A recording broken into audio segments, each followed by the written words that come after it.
රණවිරුවන්ගේ ජීවිත ගැන නම් හරි පුදුමයි. ඒකට හේතුව තමයි මහත්තයා මේ අපි දැන් අවුරුදු 10 වසරක් අපි නිදහසක් භුක්ති විඳානේ.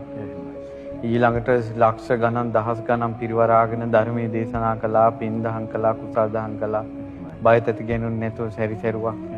දැන් මහත්තයා මිනිස්සු 500ක් 1000ක් එකතු වෙන තැනක වැඩසටහනක් කළොත් එහෙනම් වටේට ගාඩ් එක දාන්න එපා.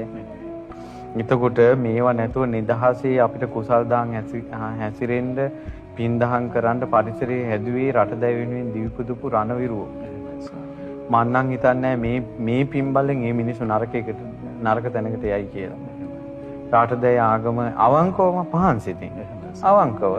අවංකව රට ජාති ආගම වෙනුවෙන් ඉදිරිපත් වෙච්ච අය බොහෝ පින් රැස් කරගත්තා.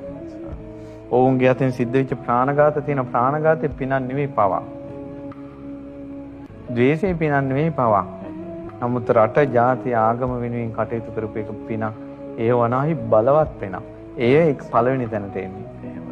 ඊට පස්සේ මහත්තයා අදත් එහෙමයි. මේ මොහොතේ අද මිනිස්සු ඔක්කොම ටික සෙල්ලම් දාන්නේ අපේ කොල්ල කිල්ල ටික තුවක්කු ටික තියාගෙන ආරක්ෂාව තියාගෙන ඉන්න නිසානේ. මොනවාරි ප්‍රශ්නයක් ආපුවම කොල්ල ටිකනේ දාන්න තියෙන්නේ. ඒ නිසා හැම ගෙදරකම මිනිස්සු තෙරුවන් වැඳලා මේ රටදැයි ආගම බේරගන්න කොල්ලන්ට කෙල්ලන්ට පින් දෙන්න ඕනේ. මහත්තයා අපේ කාරණාව අනුව බලනකොට මරණය ගැන විස්තර තියෙනවා. මරණයේ හැඟීම් වල වේගයෙන් උණුසුම් වන බවක් ඇත්තේ. මරණය ගැන හිතිච්ච ගමන් ඇඟ උණුසුම් වෙනවා. කෙලෙස් සහිත සත්වෝ මේ හැඟීම් වල වේගයෙන් උණුසුම්ව මරණයට තැති ගනිති.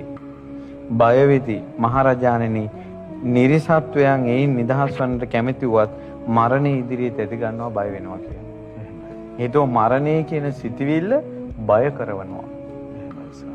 මරණය කියන සිතවිල්ල බය කරවනවා. ඒකයි ශ්‍රාවකයාට නිතර පැමිණෙන්න එන මරණය ගැන හිතලා මරණ සංඥාව හිතට අරගෙන නිර්භීතව ධර්මයේ පුරුදු කරන්න හිතක් හදන්නේ මරණානුස්සතියෙන්.